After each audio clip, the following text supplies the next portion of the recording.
Hello students. तो इस video में आपका स्वागत है। आज हम चर्चा करेंगे नरेशन के बारे में और उसका जो तीसरा पॉइंट है इंपरेटिव सेंटेंस का इनडायरेक्ट बनाना, उनके नियमों के बारे में। तो आइए देखते हैं कि किस तरीके से इंपरेटिव सेंटेंस को इनडायरेक्ट में बदला जाता है और उसके क्या नियम हैं। आज हम उसी की चर्चा करेंगे। तो देखिए, आपका तीसरा पॉइंट है इंपरेटिव सेंटेंस का इनडायरेक्ट बनाना। ये तीसरा महत्वपूर्ण पॉइंट है। और रूल्स में जैसे इसमें यहाँ देखिए 7 नियम लिखे हुए हैं। तो सबसे पहले मैं आपको रूल्स के बारे में डिस्कशन करूंगा। सबसे पहले मैं रूल्स को बता दूंगा, इसके बाद फिर आपके जो एग्जाम्पल्स हैं, इस रूल्स के बाद आप एग्जाम्पल्स समझेंगे। तो सबसे पहले जो रूल्स हैं इनको अच्छी तरीके से समझने का प्रयास करिए। देखिए, पहला नियम है कि यदि आरएस का वाक्य इंपरेटिव सेंटेंस में हो तो आरबी के सड या सट्टू को advised, ordered, forwarded, requested, commanded, etc किसी में भी हम बदल सकते हैं। कहने का मतलब यह है, यह एक सामान्य नियम है कि यदि आरएस का जो वाक्य है वो इंपरेटिव सेंटेंस में हो तो आप आरबी के सड या सट्टू को इन जो निम्न शब्द दिए गए हैं, जैसे एडवाइस्ड है, ऑर्डर्ड है, फॉरवर्ड है, रिक्वेस्टेड है, कमांडेड है, इन वाक्य के भाव के अनुसार आरएस का जैसा भाव होगा उसके अनुरूप इसमें बदला जाता है। तो ये एक कॉमन नियम हो गया। अब आइए जो मेन रूल्स है। अब आप देखिए, पहला पॉइंट था। अब इसके बाद दूसरा पॉइंट देखिए, यदि आरएस का वाक्य डोंट या डू नॉट से शुरू हुआ हो तो आरबी के सड या सट्टू को फॉरवर्ड में बदलते हैं। कहने का मतलब यह है कि अगर आरएस के वाक्य में सबसे पहले या तो डोंट आया हो अथवा डू नॉट, यानी कि डोंट जो है डू नॉट का शॉर्ट फॉर्म है, इसीलिए चाहे वो डोंट हो चाहे डू नॉट हो, अगर सबसे पहले आए हैं तो आप इनको फॉरवर्ड में बदल सकते हैं। दूसरी बात यह है कि तीसरा जो लिखा हुआ है कि यदि आरएस का वाक्य नेवर से शुरू हुआ हो तो सड या सट्टू को एडवाइज में बदलते हैं। अगर आरएस के वाक्य में नेवर सबसे पहले आया तो आप एडवाइस में बदल देंगे। और इसके बाद रूल नंबर 4 आपका है, इसमें दिया है कि यदि आरएस का वाक्य प्लीज, काइंडली, सर या मैडम से शुरू हुआ हो तो आरबी के सर या सेट्टू को रिक्वेस्टेड, बेग्ड, एम्प्लोर्ड एंड ट्रीटेड में किसी एक में बदल सकते हैं। बात यह है कि अगर आरएस में सबसे पहले प्लीज या काइंडली आ जाए या सर या मैडम आ जाए तो ऐसे स्थितियों में आप सर या सेट्टू को या तो आप रिक्वेस्टेड में बदलना, अथवा बेग्ड में बदलना, या एम्प्लॉयड में, अथवा इंट्रीटेड में, क्योंकि इन सबका एक ही मतलब है कि प्रार्थना किया। तो इस तरीके से इन चारों में से किसी एक में बदल सकते हैं। अब आइए रूल नंबर 5। ऐसे वाक्यों में कंजंक्शन वर्ड टू का प्रयोग किया जाता है। जब भी आप इंपरेटिव सेंटेंस को इनडायरेक्ट में चेंज करेंगे तो उस वाक्य को जोड़ने से पहले कंजंक्शन टू लगाए जाते हैं। और छठवां पॉइंट आपका है कि यदि आरएस के वाक्य से किसी आज्ञा का भाव प्रकट हो तो सड या सट्टू को ऑर्डर्ड में। यही बात यहाँ फिर से स्पष्ट की जा रही है कि अगर मान लीजिए आरएस के वाक्य से किसी आज्ञा का बोध हो तो सड या सट्टू को ऑर्डर्ड में, और आदेश अगर आदेश का बोध हो तो क्या करेंगे, कमांडेड में। यदि सलाह या सुझाव का बोध हो तो ऐसे स्थिति में आप क्या करेंगे, एडवाइस्ड में। सलाह या सुझाव आने पर एडवाइस्ड में बदल दिया जाता है। तो अब एक चीज यहाँ और बात आ जाती है, कई लोग कंफ्यूज हो जाते हैं कि ये ऑर्डर्ड क्या है और कमांडेड क्या है, हम अंतर कैसे समझेंगे, आज्ञा क्या है, आदेश क्या है। तो हम इसके बारे में चर्चा कर देंगे, लेकिन यहाँ पर ये समझने की बात है कि यदि आप ऑर्डर्ड और कमांडेड स्पष्ट नहीं कर पा रहे हैं, कंफ्यूज हैं, तो सबसे आसान तरीका यही होगा कि यहाँ पर जो है आप जो है ऑर्डर्ड और कमांडेड यानी स्पष्ट ना होने पर आप केवल एडवाइस बदल दें। तो एक तरह से अगर देखा जाए तो मूल रूप से ये हुआ कि डोंट, या देखिए डोंट या डू नॉट आने पर फॉरवर्ड, और यहाँ देखिए प्लीज, काइंडली, सर या मैडम आने पर रिक्वेस्टेड। ये दो चीज तो कतई याद रखिए कि डोंट या डू नॉट आएगा फॉरवर्ड, और जब आपका ये आएगा सर, मैडम या प्लीज, काइंडली आएंगे तो रिक्वेस्टेड या बेग्ड, इसमें ये चीज याद रखिए। दो चीजें ज्यादा महत्वपूर्ण है, और बाकी जो भी बच जा रहे हैं, चाहे वो आज्ञा हो, चाहे आदेश हो, चाहे सलाह हो, चाहे सुझाव हो, तो सबको आप एडवाइस में बदल दीजिए। लेकिन यदि आप क्लियर कर पाते कि आज्ञा है तो आज्ञा में लिखिए, आदेश है तो आदेश में लिखिए। तो इसमें हम आपको समझा देंगे कि क्या अंतर है, खास अंतर क्या है, हम आगे समझा देंगे।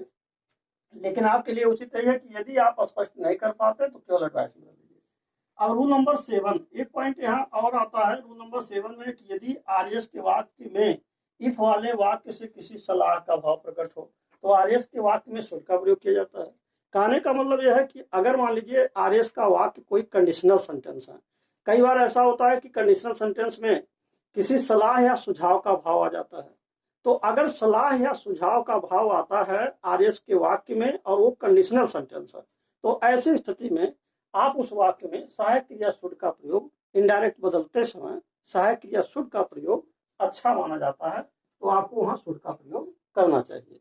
तो अब बात यह आती है कि ये सारे रूल्स जो मैंने आपको बताया, जो 7 नियम यहाँ दिए हुए हैं, तो ये 7 रूल्स कैसे अप्लाई होंगे, अब इससे संबंधित जो आपका एग्जाम्पल्स है वो आप आगे देखिए। अब हम आपको एग्जाम्पल्स के बारे में एक एक करके समझाएंगे। तो अब आप देखिए एग्जाम्पल्स के बारे में। तो जैसे इसमें पहला उदाहरण दिया है, पहला एग्जाम्पल है कि ही सेड लिखा है क्लोज द डोर, ये पहला उदाहरण है। तो he said close the door, तो आप देख रहे हैं कि यह जो आर्यस का वाक्य है यहाँ पर वर्ब की फर्स्ट फॉर्म आया है। देखिए ये आपका वर्ब की फर्स्ट फॉर्म से वाक्य शुरू है, तो यह जो आर्यस का वाक्य है ये इंपेरेटिव है। तो आप इसको जब बदलेंगे तो इसे आप एडवाइस में चेंज कर देंगे, तो ही एडवाइज्ड हो जाएगा, कंजंक्शन आपको टू लगा देना है और क्लोज द डोर हो जाएगा। उदाहरण नंबर 2 देखिए, यहाँ लिखा he said don't close the door. अब इसी उदाहरण से पहले हमने क्या लगा दिया, डोंट। तो अगर किसी वाक्य में डोंट आ जाए तो डोंट के आने पर आप क्या करेंगे, फॉरवर्ड में बदल देंगे, जैसा कि नियम में बताया जा चुका है। तो ये फॉरवर्ड में चेंज हो जाएगा, तो ही फॉरवर्ड हो जाएगा और डोंट को फिर लिखना नहीं है, ये डोंट जो है कैंसिल हो जाएगा, इसको नहीं लिखेंगे। और क्लोज जो आ रहा है इससे पहले कंजंक्शन टू लगा देंगे, यानी टू क्लोज द डोर जो लिखा गया था यही चीज फिर लिखा जा रहा है टू क्लोज द डोर, केवल आप यहाँ फॉरवर्ड लिख दे रहे हैं। और एक बात और है, इसी को आर, आर माने अथवा।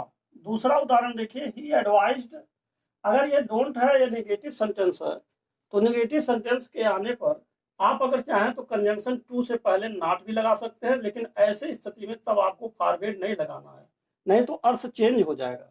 तो इसलिए इसमें आप एडवाइस ही लगाएंगे और कंजंक्शन टू से पहले नॉट लगा देंगे।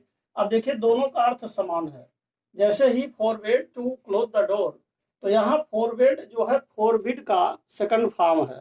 फॉरबिड माने होता है मना करना, और इसका सेकंड फॉर्म है फॉरवर्ड, यानी कि उसने दरवाजा बंद करने के लिए मना किया। और यहाँ लिखा जा रहा है he advise not to close the door, उसने दरवाजा ना बंद करने के लिए सलाह दिया। तो या तो यह कहिए कि उसने दरवाजा ना बंद करने के लिए सलाह दिया, अथवा आप यह कहिए कि उसने दरवाजा बंद करने को मना किया, तो दोनों का अर्थ समान होगा।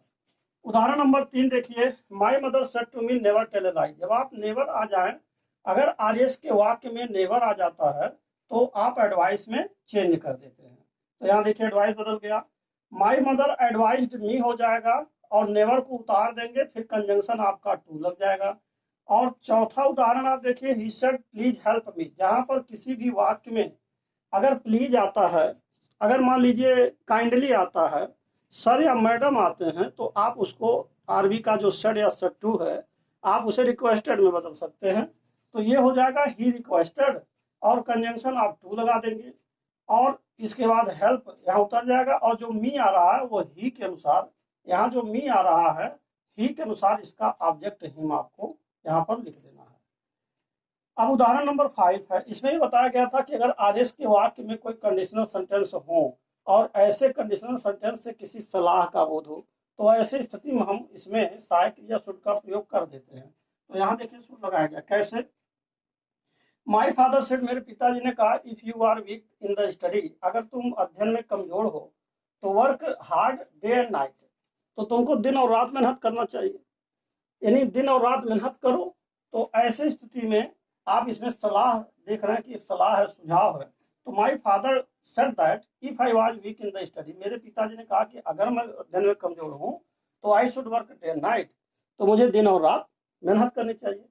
तो जो भी आपने रूल्स इससे पहले पढ़ा उसी रूल्स पर बेस्ड, उसी रूल्स पर आधारित ये सभी एग्जाम्पल्स थे। तो अभी इसमें एक एक्सेप्शनल टाइप ऑफ क्वेश्चंस हैं, तो अब हम उसके बारे में आपको बताना चाहते हैं कि कुछ इसमें अपवाद जैसे भी नियम हैं। तो अब आप देखिए अपवादों के बारे में, एक्सेप्शंस के बारे में। तो अब देखिए यहाँ पर एक्सेप्शन के बारे में। एक्सेप्शन का मतलब हुआ अपवाद। अब इंपरेटिव सेंटेंस के कुछ ऐसे भी पॉइंट्स हैं जो एक्सेप्शन स्वरूप हैं, अपवाद की तरह हैं। अब जैसे मान लीजिए इसमें क्या अपवाद हैं। कुछ इंपरेटिव सेंटेंस देखने में इंट्रोगेटिव सेंटेंस लगते हैं। अब ये सबसे महत्वपूर्ण बात है कि इंपरेटिव सेंटेंस देखने में इंट्रोगेटिव लगते हैं। कहने का मतलब यह है कि कुछ ऐसे वाक्य आरएस के होंगे जो दिखने में लगेगा कि जैसे इंट्रोगेटिव हैं, परंतु उसमें इंपरेटिव सेंटेंस का ही भाव छिपा रहता है। ऐसे वाक्यों में मुख्यतः विनम्रता का भाव ही प्रकट होता है। अतः इसका इनडायरेक्ट भी हम इंपरेटिव सेंटेंस के नियमानुसार लिखते हैं। अब आइए एग्जाम्पल देखिए। एग्जाम्पल्स में जैसे पहला उदाहरण है, लिखा he said to me would you help me please. तो यहाँ देख रहे हैं सहायक क्रिया आपका सबसे पहले, यहाँ सहायक क्रिया वुड आया है और वाक्य के अंत में क्वेश्चन साइन आया है। यही दो पहचान होता है कि अगर कोई भी वाक्य सहायक क्रिया से शुरू हो और वाक्य के अंत में क्वेश्चन साइन हो तो वो प्रश्नवाचक वाक्य स्वतः हो जाता है। तो ये दिखने में तो लग रहा है प्रश्नवाचक वाक्य है, यानी कि इंट्रोगेटिव सेंटेंस, लेकिन इसमें इंपरेटिव सेंटेंस के भाव छिपे हैं। अब कैसे छिपे हैं, जैसे he said to me would you help me please. उसने मुझसे कहा कृपया क्या आप मेरी मदद करेंगे। तो अब इसमें एक बात और है कि प्रश्न तो पूछा जा रहा है लेकिन इसमें विनम्रता का भी भाव है, और एक तरफ से अगर देखा जाए तो इसमें प्रश्न पूछा जा रहा है लेकिन इसके बावजूद इसमें आदेशात्मक की बात आ रही है, यानी कि इंपरेटिव सेंटेंस का भाव झलक रहा है। कैसे झलक रहा है कि आप मेरी सहायता करें, इस तरह की बात इसमें झलक रही है। तो इसलिए इसको जब आप अनुवाद करेंगे या इसका इनडायरेक्ट जवाब बनाएंगे तो चूंकि प्लीज आया तो ऑटोमेटिकली रिक्वेस्टेड हो जाएगा, यानी कि ही सेड टू मी को हम बदल देंगे ही रिक्वेस्टेड मी, कंजंक्शन यहाँ टू लगा देंगे और हेल्प से पहले कंजंक्शन टू लगा देंगे, क्योंकि हेल्प आपका वर्ब की फर्स्ट फॉर्म है। तो यहाँ हेल्प से पहले कंजंक्शन टू लगा करके इसको इन्फिनेटिव बनाते हुए और मी को बदल देंगे हिम में। यह जो मी है ये आपका फर्स्ट पर्सन है, यह बदलेगा ही के अनुसार। तो आई का ये ऑब्जेक्ट मी होता है तो ही का ऑब्जेक्ट आपका हिम हो जाएगा। इस तरीके से इसको लिख देंगे। अब उदाहरण नंबर 2 देखिए।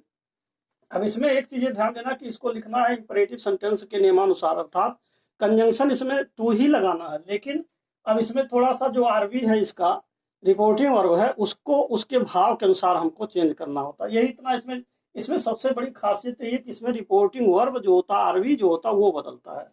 अब दूसरा उदाहरण देखिए, जैसे she said could I use your pen.